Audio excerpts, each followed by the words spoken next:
Good evening, everyone. It is December 14th, 2022.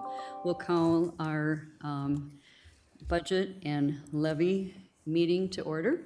Please rise for the Pledge of Allegiance.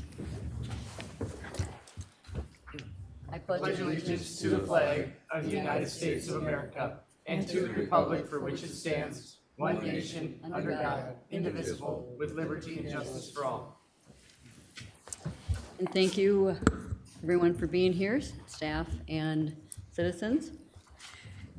So we'll go ahead and introduce ourselves. Administrator Kelly, would you like to start? Yes, thank you, Madam Chair. Lee Kelly, Wright County Administrator.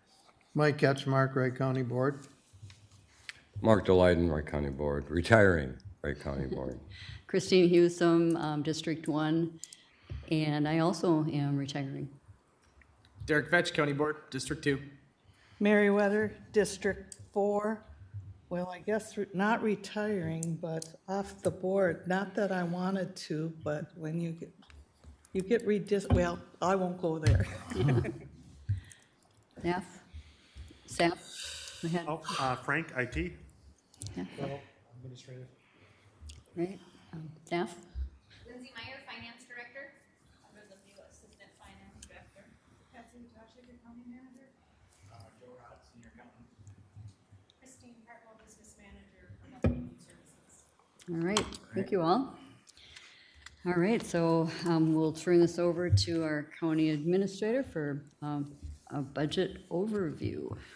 Yes, thank you, Madam Chair, and welcome to everyone here in attendance tonight, as well as joining us or viewing later via the live stream. We do have a few slides that have been prepared, also attached to the meeting agenda for tonight's meeting. I will probably go over those briefly, and then we will open up for public comment, period. So, Frank, if you would go to about slide number 4, please. Next one. So just a refresher about our budget process. This is a process that works throughout the year, starting in May.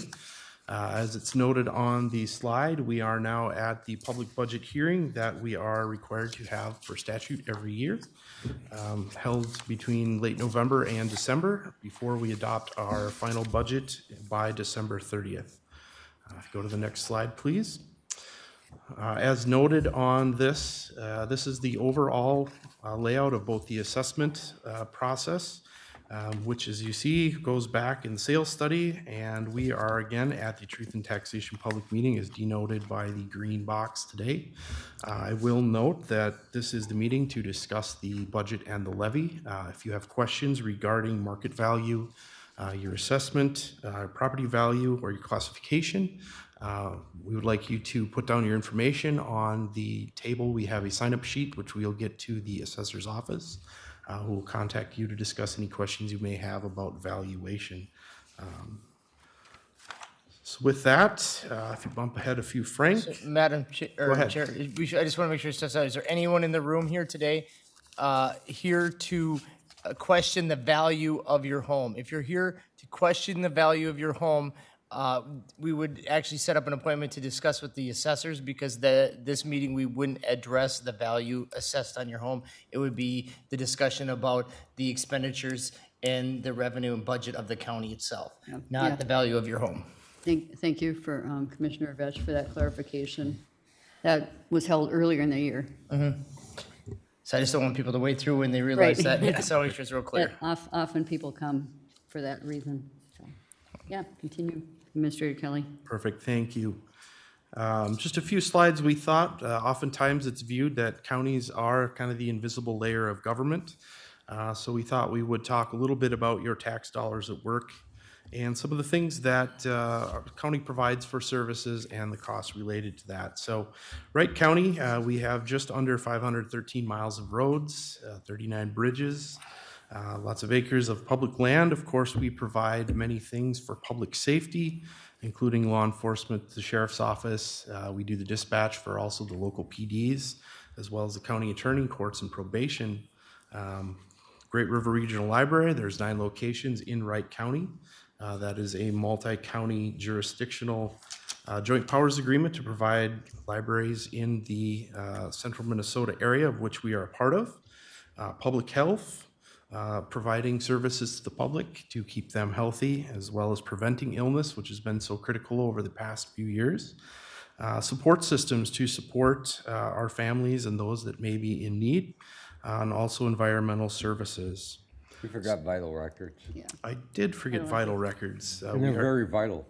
Absolutely. Tasked with a lot of statutory records that we must maintain that are very critical. So moving forward, just kind of a breakdown, some of the services we provide, and on a monthly basis, what the residents receive for those dollars. Breaking down highway maintenance, that's just under $4 at $3.82 per capita per month to provide roads and bridges that are safe, both in the summertime to travel, but also in days like we're experiencing now to keep them plowed and maintained. An item that Wright County does a great job of, I feel, in providing green spaces and parks and trails. We have 17 acres of parklands and outdoor recreation space, 82 miles of trails that the public can take advantage of. Public health, protecting and maintaining, improving the health of county residents. Providing service to individuals, families, communities to promote the health of the county as well as to prevent illnesses. As I mentioned earlier, public safety, the Sheriff's Office and 911, if you break down the expenses in our budget for the upcoming year, that comes to $17.37 per capita put to that. As I mentioned earlier as well, the Great River Regional Library System that we participate in allows us to provide 9 locations at a very reasonable cost, $1.34 per capita per month, serving those communities within Wright County, and as well as the ability to loan between other locations to receive materials that may be throughout the system at Great River Regional Library. Moving forward and looking ahead, some of the things that we're currently working on, you may have heard in the news about the opioid settlement. We're in the process of deciding our path forward and using those funds on how we will distribute them in the future. As we move to the new location, we're currently working on the redevelopment of the downtown property, the former government center, as well as the sale of the Human Services Center. We've just implemented Tyler Tax program, which is now paired with Tyler, our mass appraisal system, having a system that works for our land records departments. Additionally, we've been awarding out grants, just a few examples listed under the ARPA, or American Rescue Plan Act. Our county did receive $26 million. And we've been finding the best ways to use those funds in assisting our local jurisdictions in both sewer and water projects in a grant program that we have, as well as helping to improve broadband throughout the county with some broadband grants. So in 2022, some projects that we have completed. Of course, we've now moved all of our operations to a single unified campus as of March of this year. With the opening of the government center that we are currently in. Also in the government center, we did open a dental clinic, partnering with Community Dental that opened in September of 2022 to serve the needs of those that are underserved on dental services. In November, we went live with phase 1 of the implementation of the county's ERP, or Enterprise Resource Planning System, powered by Oracle Fusion. As we move to the next slide, I think it's important to point out that the vast majority of services that the county provides we are required to provide or mandated to provide. It's 76% of our functions that we provide are mandated services. I think that's always important to help the public understand that the items that the county is responsible for providing and what things we may not be able to not do. That we do not have the discretion to discontinue providing those services. So largely it is driven as well by the state and federal government mandates that come to us. Moving forward, a quick synopsis of the 2023 budget breakdown. Our proposed preliminary budget is set at $180,575,941, with the levy just over $90.6 million. This is a 3.89 preliminary levy increase over the 2022 budget. We also seeing a large increase in tax capacity growth. Many residents may have noticed that on their residential property statements, seeing the values that have increased and then ultimately resulted in tax capacity growth at the county. But it is important to note that the levy percentage is not the same as the property tax percentage increase. There are many factors that go into calculating that based on your property type, where you live, school district, township, city you may live in, as well as the county. So won't delve into great detail with that. Thought we would provide a few slides, just kind of giving a pie chart. It's nice to have a simple graphic to understand both the revenues and the expenditures planned in the 2023 budget. It's important to note that about 50% of our revenues, or our income, if you will, come from things other than county property taxes, whether that's funds that come down from state or federal levels, as well as charges that we have for services for those that utilize our services at the county. The next slide gives you a breakdown of the spending in our budget. Both public safety, highway operations, and general government. Human services are really the four big slices of that pie, as well as conservation and culture recreation. You have the debt service laid out in there as well. So just thought it'd be good to provide a very high level in a pie chart fashion, as well as a tool we've used in past years is just kind of showing how that lays out as if it were $1 or $100, I should say, and how that would break out on the $100 level as well. So same information kind of presented in a different way, make it a little bit more related to the public.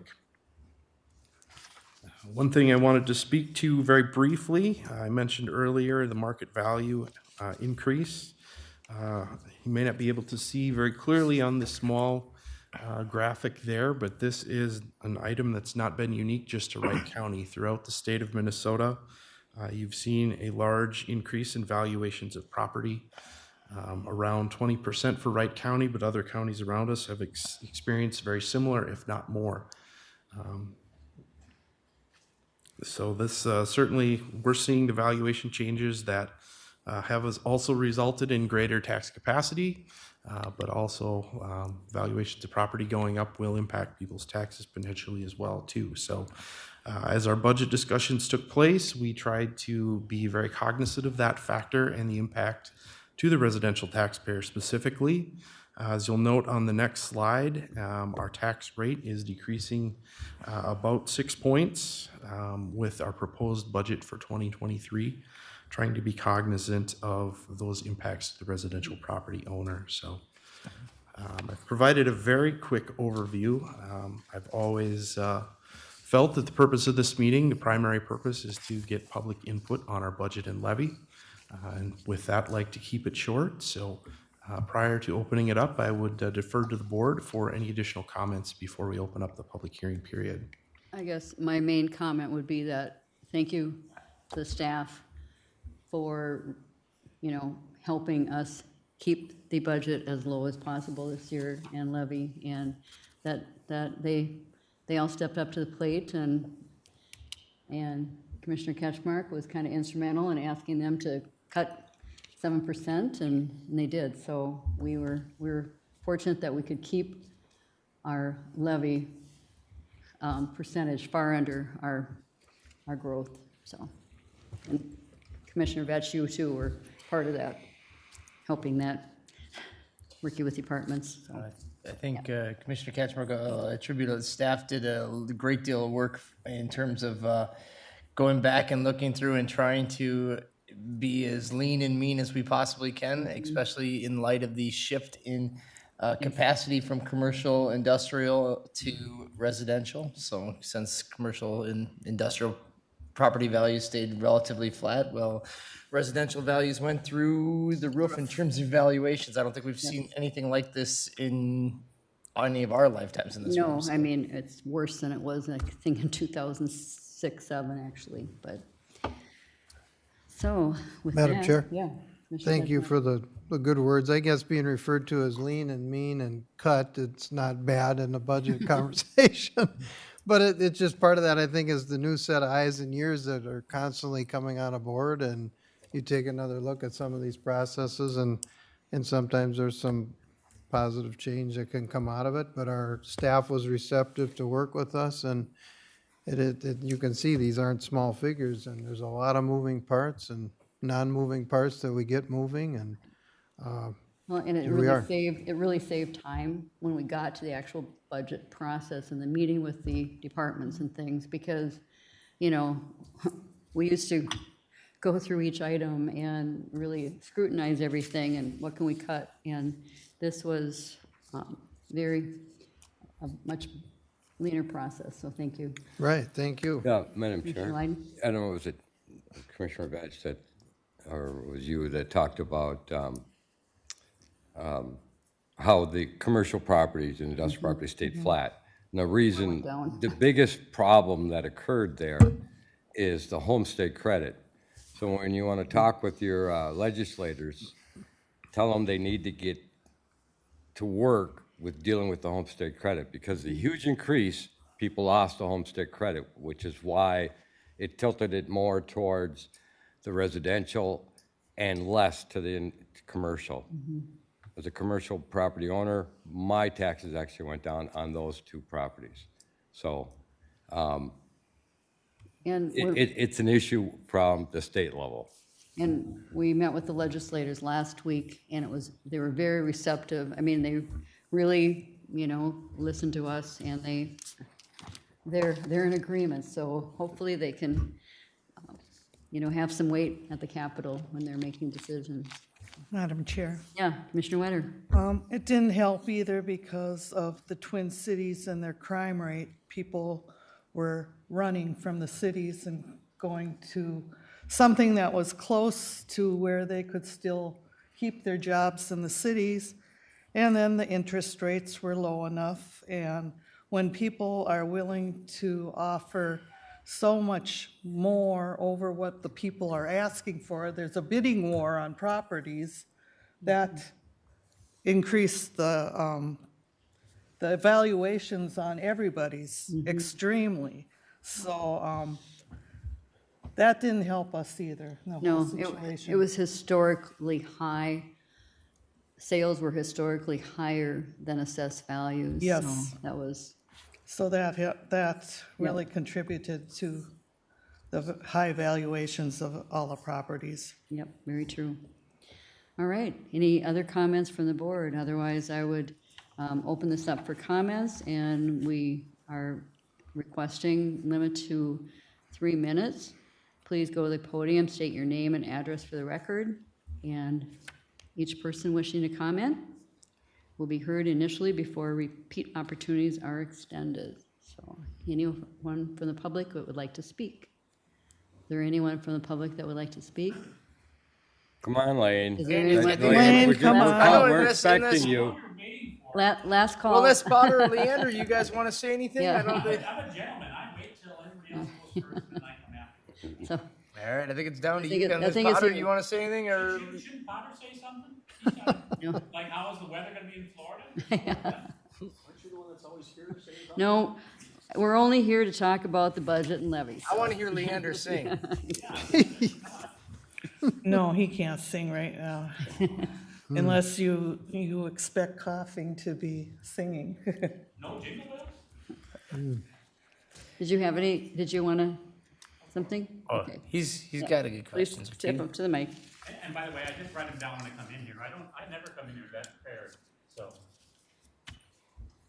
I thought you'd be looking at the train in No, Buffalo. that's You know why, what? that's why we want to get out of here so we can see the holiday train. Is that what I'll try to expedite things. That's why, well, you didn't, you came down 35. Just for you, Mary, just for you, Yes. Mary. Yes. You know, the wind comes from the east today. So you always say that things are a little windy. Well, it's still coming, the wind is coming from the east today. So don't forget that. That rarely happens, too. She says I'm windy. And please Well, aren't you? give our minute taker your name and Oh, address. sure, Lane Roshan, St. Michael. And Longtime resident. Would you spell it for him, please? We know how to spell it. No, I don't want to do that. I don't have to do that by law. No, you probably don't. Well, you right. probably don't. It just matter if he cares or not to have his name in there spelled correctly or not. That's if he right. doesn't care, then we can do it phonetically. Yeah. Just look at last year's. So, You get the right. so I wanted to mention to Lee, thank you for updating the PowerPoint thing to include one of my hot buttons, which is always the issue of innovations. Because there was innovations that you mentioned from last year, or this year rather, and innovations that are planned for next year. And I'm sure there are other ones, and if there are other ones beyond that, I'd like to hear about them. So, but I'll wait for you guys to talk about it afterwards. Normally I would come in here with a page or two to make Mary happy, but I've only got like 4 or 5 questions today, so you can go see the train. I go down to the Capitol every single year. Yep. As part of the GOP BPOU, I lead a small team that go down there to talk with all the Republican legislators every single year. I've done it for the last 10 years. And I did it in part because of what happened in 2013. Legislatively, it was an awful year. We lost a lot of our resources, we lost a lot of liberties, and we grew government, which always is something that I'm not in favor of. I fear we're going to have the same thing for 2023. I really do fear that we're going to have not just the $18 billion disappear to a large extent to places that probably don't need it, but also we're going to see permanent programs put in place that when the next economic downturn comes, which will probably be next year, just so you know, recession, depression, whatever you want to call it, when it comes, they're going to have to look at increasing taxes.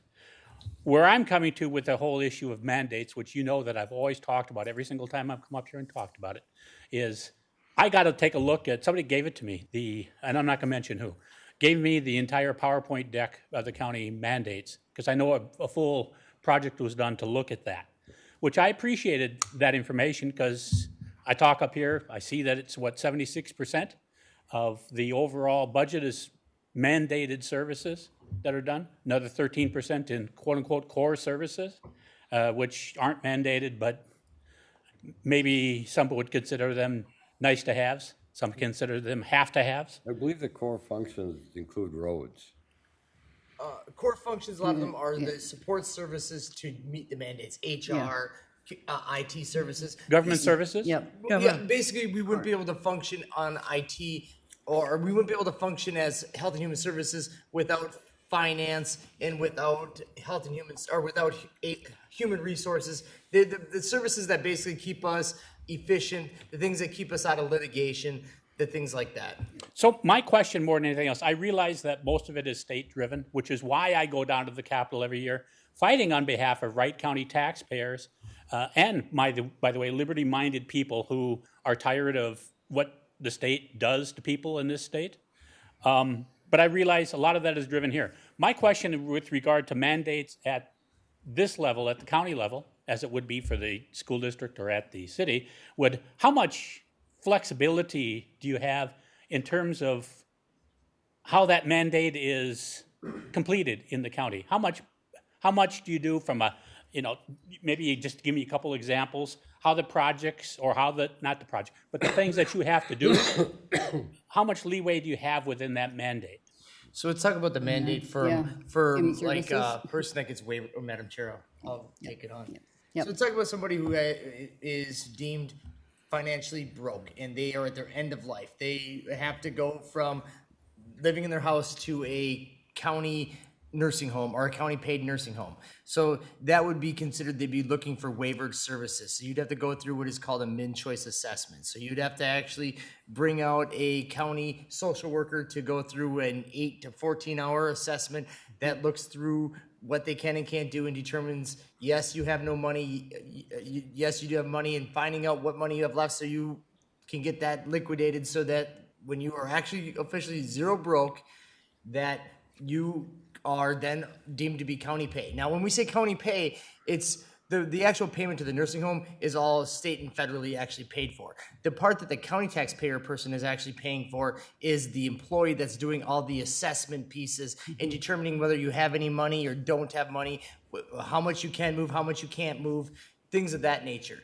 And so when we say it's an unfunded mandate, the state says, yes, you have to deal with these people that have no money and determine whether they don't really fact check it or not, what they can and can't do. But we're not going to give you any money to pay for the person that has to do that assessment. But we're going to tell you what the assessment looks like. We're going to give you, yep, the assessment is this 100 pages, these 17,000 different boxes you have to check. And that's going to take a lot of time. And so that's when we say unfunded mandate.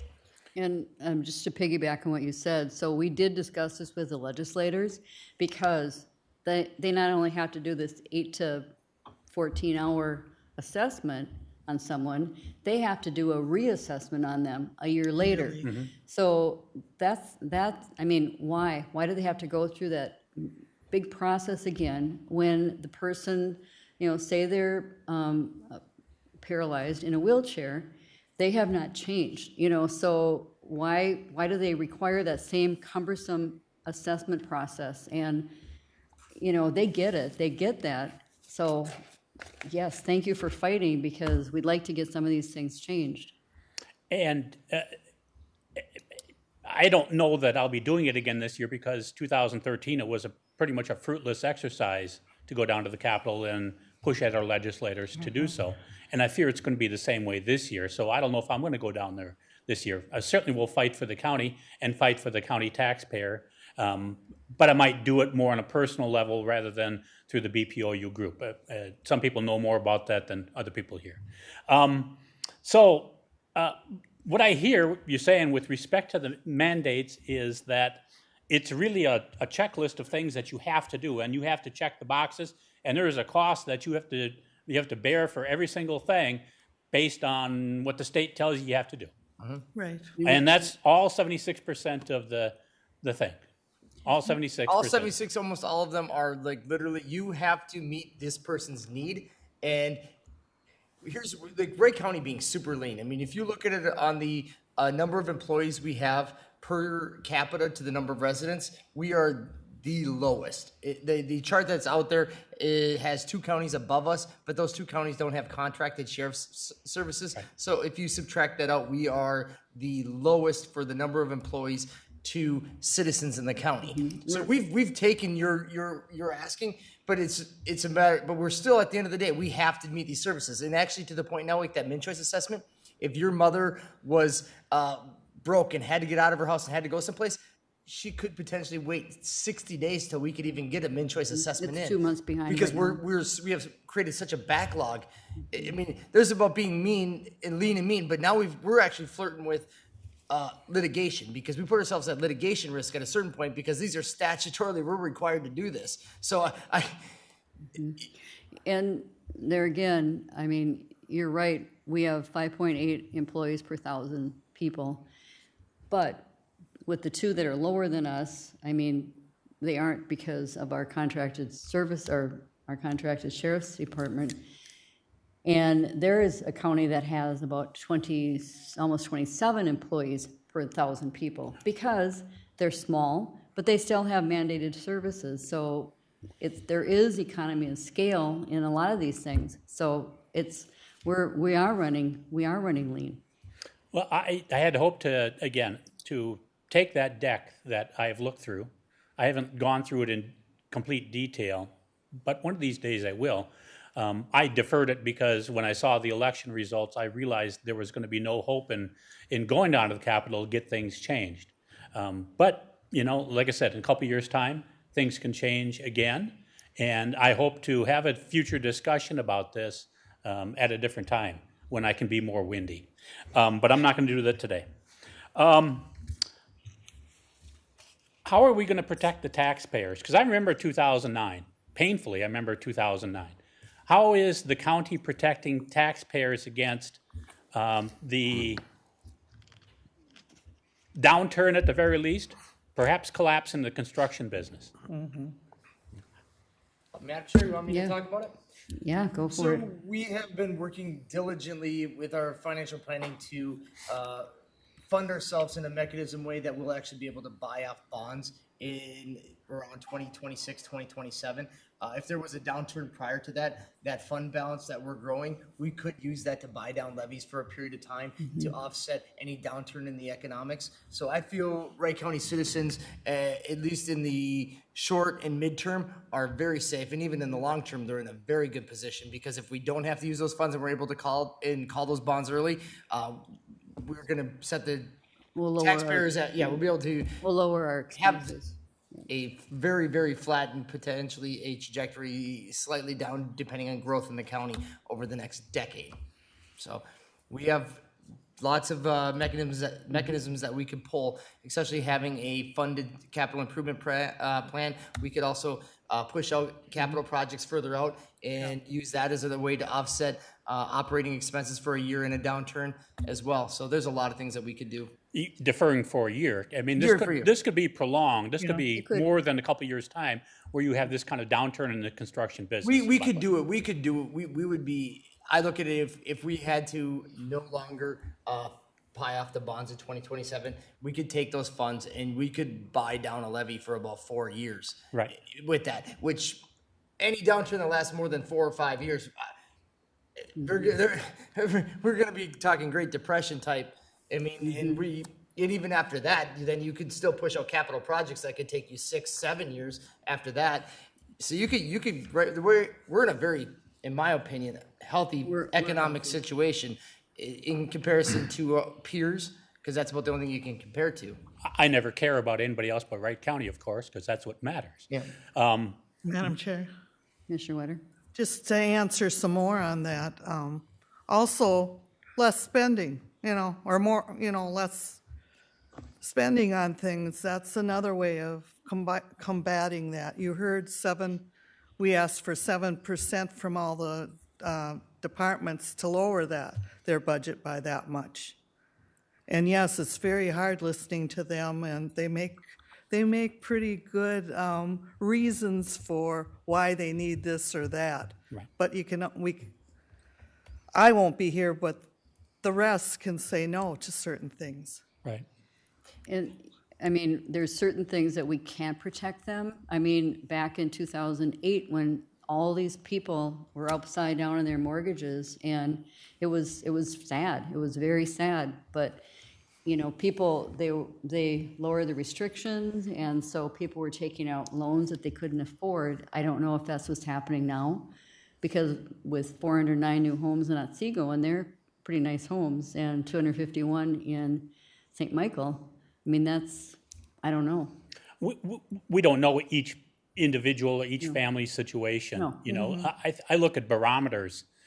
Certainly, we have all the national barometers, inflation, that's there. You're looking at housing starts have tanked, have really gone down. I would believe there's probably developers who have bought interest in land in Wright County and have decided to scratch that, have canceled their development plans. So I'm up here because I had this discussion, not with the county back then, but I talked to St. Michael City Council with the same message. I said, how are you protecting the taxpayers? Because what we can't have happen is that the taxpayers have to have tremendous increases because, well, we didn't think that was going to happen. That's not a solution. No. And that was part of the solution of, I won't mention who it was, that was the city manager at the time, but I think Mark DeLayden knows. That was the comment I got back, and I wasn't happy about that. So my last point is the issue of transparency. And while I appreciate, I did look at the website, I really did this week to see that the meeting was on their homepage. 2 thumbs up about that. I did see that I did a little digging, although I would like to have a link to the budget at the beginning at the homepage. I'm savvy enough that I can find the budget, right? And last year's budget. I can do all that, fine. What I would like to see is a deeper drill down in terms of what the budget looks like, not just the top level, but further down. I know it's there. It's just a question of whether it's going to be made available for the taxpayers in Wright County to be able to see. So like how many gallons of gas were used in each department? Well, I I'm don't trying to- care that. You know what I'm talking about, Derek. I'm talking about, okay, here's this department, here's this department, here's this department. And Oh, that all rolls up into the big budget. I get Sure, you want to basically be able to, you want more of like this right here that basically lines out all the different code items. But at the end of the day, if you put this is out there, on there, but you want it to get even finer than this? You want to break it down under vehicles, how many vehicles are purchased and what those vehicles are? yes, that kind of stuff. Okay. We have the request, I guess, well, maybe it's not, yeah. I mean, you have a CRM model now. I mean, Yeah. ERP, whichever you want to call it. Yep. You have that. You have more access to the data. Why not share it with the taxpayers? After all, that's who Wright County's serving. And and like we said, we just went live with our ERP in the last 6 months, and there's a lot of things that I think, it's your point, I think we can figure out what that looks like and try to, do people want to know how many paper products are bought in? I don't No. know, you know, and that's what's Bigger about figuring picture out what stuff. things they want to know, you know, maybe it's things that are $20,000 or more. That's more finite than it is the ones that are. Well, again, I know each department has its budget, has its own spreadsheet. I know that that's the case. Yeah, we It's see. a question of making it available for people to see. It shouldn't just be the commissioners or the government employees. That's my point. I'm not trying to get. I realize it's a challenge, and I realize that I know that you're still moving forward to try to be more transparent. I just encourage that path. Absolutely. Thank you. Okay. And then I know Mark doesn't want to hear this, but I'm going to mention it. It's a very small point, but it bugs the hell out of me, is I would like the county to stay in its own lane with respect to communication to the rest of the county through Facebook or whatever vehicle. You knew it was coming, Mark. Stay in our own lane as far as, I guess. Go ahead. Oh, I'll give you a couple of examples. The county should not be in the business of telling people on Facebook or any other vehicle that when the post office is closed. That's the post office job. Yeah. It's not even a question. They shouldn't. They shouldn't be in the business of telling people what the weather's like. They got the National Weather Service, right? It's kind of more of a methodology of, just to your point, is wanting to get people to be interested in government. So you put things out there that maybe are more tangential and are non-controversial, knowing that the post office, because That's not true. That's not true, Derek. The post office being closed is No, controversial. no, no. I'll give you an example of controversy that was completely unnecessary. When there was a Facebook posting regard to well, you can't have a dunk tank at the Wright County Fair.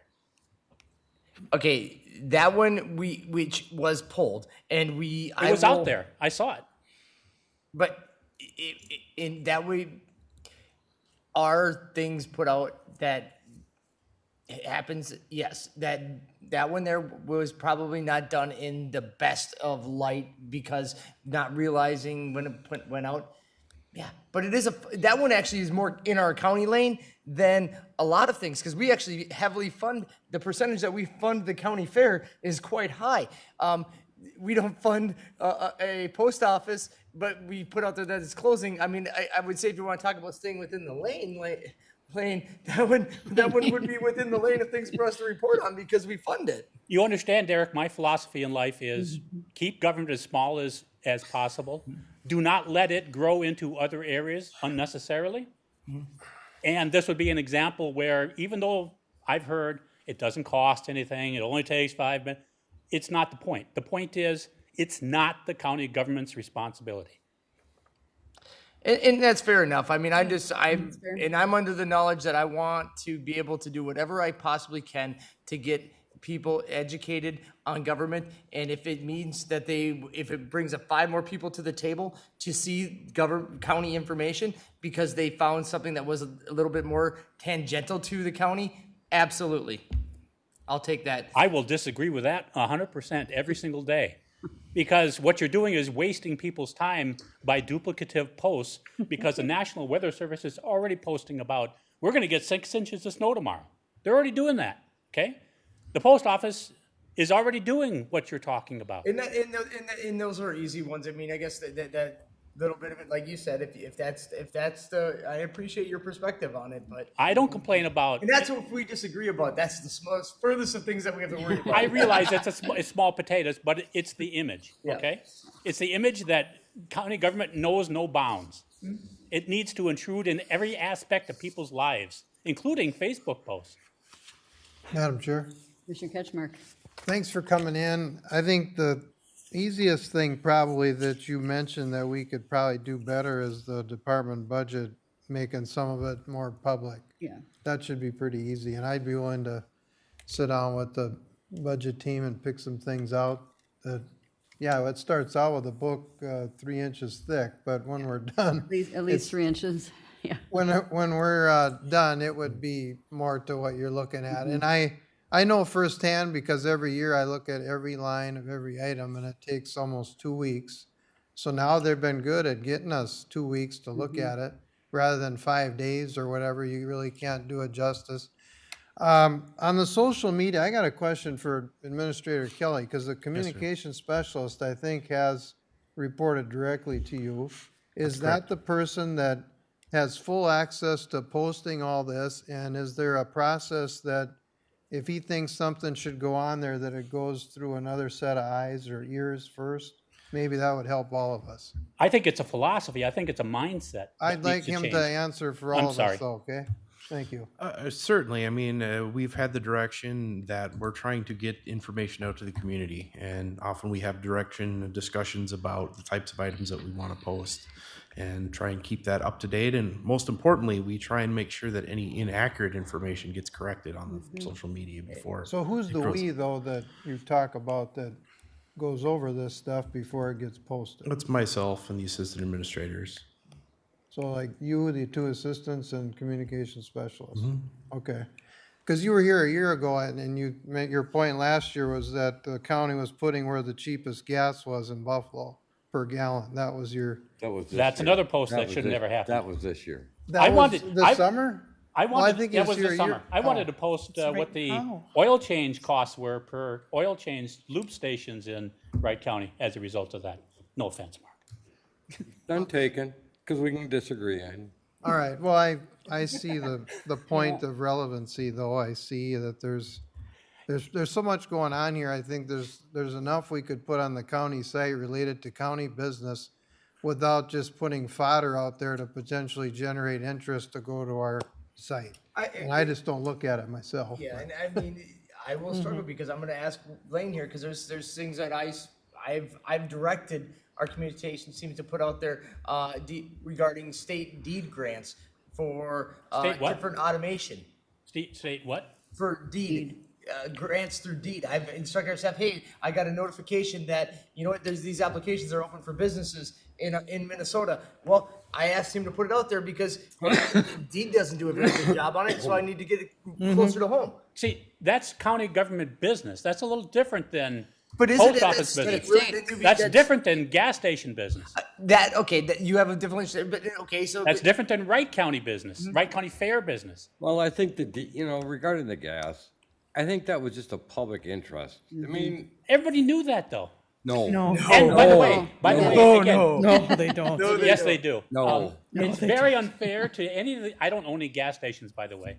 It's very unfair to any other gas station in Wright County that it was published. Well, They pay taxes. They didn't deserve that. Well, I'd have to disagree with you because I think I only know of 1 or 2 independent gas stations in Wright County. The rest of them are all corporate owned with the same stores in Buffalo as they have in St. Michael, in Albertville, and Monticello. So I kind of disagree with that because when there's a 60, 80 cents a gallon difference between the same facility in one town compared to the other, I have a problem with that. Because to me, that's... But then it's your free choice to go over to Buffalo and get gas. You know what? Because I'm such a fiscal conservative, I make a special point to plan my life to come over here, and I filled up with gas just before I got here. Because I know it's that way. And I would challenge you that other people whether people in Wright County do or do not know that. You can get gas about the same price, maybe 10, 15 cents higher, in Hanover. So it's not worth your time to drive all the way over from Hanover to go over to Buffalo. So people will gauge all that. But let them do that themselves. Government doesn't need to be the big daddy, doesn't need to be telling people what the hell to do. And I don't think they are. It was just the public It was a interest, is all it yeah, was. it was, It has nothing to do with county government. No, it doesn't. and But I think still, your point is well public interest. taken. So, we can certainly take, your thoughts in consideration when we're thinking, okay, is this county? And if not, why are we posting it? So, I Madam think Chair. well pointed. Madam Chair, I got a question again. So we heard one example of a board member giving something to social media to post, and you agreed that it was relevant. How much of that social media posting do you get that's requested from the county board? In 2 years, I don't think I've done it, but can you tell me how much you get that somebody up here calls or emails and says, I think this should be on social media? Yeah, honestly, I haven't kept track of it. Was there a lot? I mean, majority? Well, or- it depends on what you term, I guess, is a lot. I mean, What do you- So, weekly, no, certainly not. I guess I Handful of wasn't times. prepared for that question. I was planning on talking budget tonight, so. Madam Chair, because I will say that I'd say probably once a month or maybe every other month. I'll feed Probably John fair. some different things. Like, hey, Trailblazer is having a ribbon cutting. It's an organization that we function. It's tangential to county operations. We put that out there, or I've had things that I put out there, like Wright County EDP's having their annual Golf tournament. Yeah. their whatever their meeting or they're Their having annual meeting. Yep, or a guest speaker that's coming out on business for this. So I will say I put out probably 6 to 12 different things a year that I send to John. How about the rest? I should just ask the four of you. Have you ever No, had I've- him put anything out? No, Commissioner I mean, Black? we're way off subject, but just, we should probably close the budget part of this, but All yes. right. I mean, if you're monitoring social media, yes, I have made them aware of things. Just one more comment to that, and I'll move on to my last point. You said this Yeah, was your your last last point was- point. One other one came to mind that needs to be brought up, is there's enough opportunity for correct blocking and tackling at the county government, without having to get into dealing with other people's stuff. And I would challenge you, Mark, whether Holiday or Speed Mart or Super, whatever it's called, or Quick Trip, yes, they are corporately owned gas stations. I agree 100%. And I haven't bought from them for over a year myself personally, right? I haven't, because it's cheaper in Buffalo or Hanover or Loretto or wherever else. But because they don't get as much business, they're accruing less taxes that are paid to the city of St. Michael. I don't think they're based off of sales. They're based off of property values. Other than that, I have no reason why they If they're would. not getting as much business, then it's a challenge. Stay out of business. That's what I'm saying. And, yeah, please share your last point. My last point is about elections. So how did elections go this year? Was there any hiccups, any challenges? Madam So, Chair, point of order. I'm going to say 27 minutes, unrelated to budget, already advised we want to stick to budget. I'd say this is it for this inquiry. I'll send an email. Okay, thank you. Thank you. Thank you. All right. Is any closing comments is there anyone else from the public that would like to speak? Is there anyone else from the public that would like to speak? Yes. Mr. Michael Potter. Thank you, Madam Chair. My name is Michael Potter, live in Albertville, and I want to applaud the board for your hard work to keep that levy as low as possible.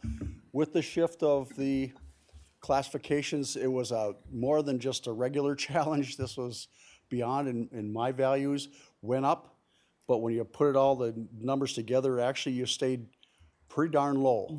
And I think that the people of Wright County should be pleased and proud of what the work you've done and the staff has done here. Yeah. Thank you. Thank you. Yeah, my values went up like 25%, but my taxes went up 10. So the three different entities. Is Leanne going to sing for us now? Yeah. All right. It's a hard no. Any closing comments from anyone? Thanks y'all for coming. Yeah, thank you. Thank you for your participation, your comments. So hearing nothing else, we're adjourned at 6:49.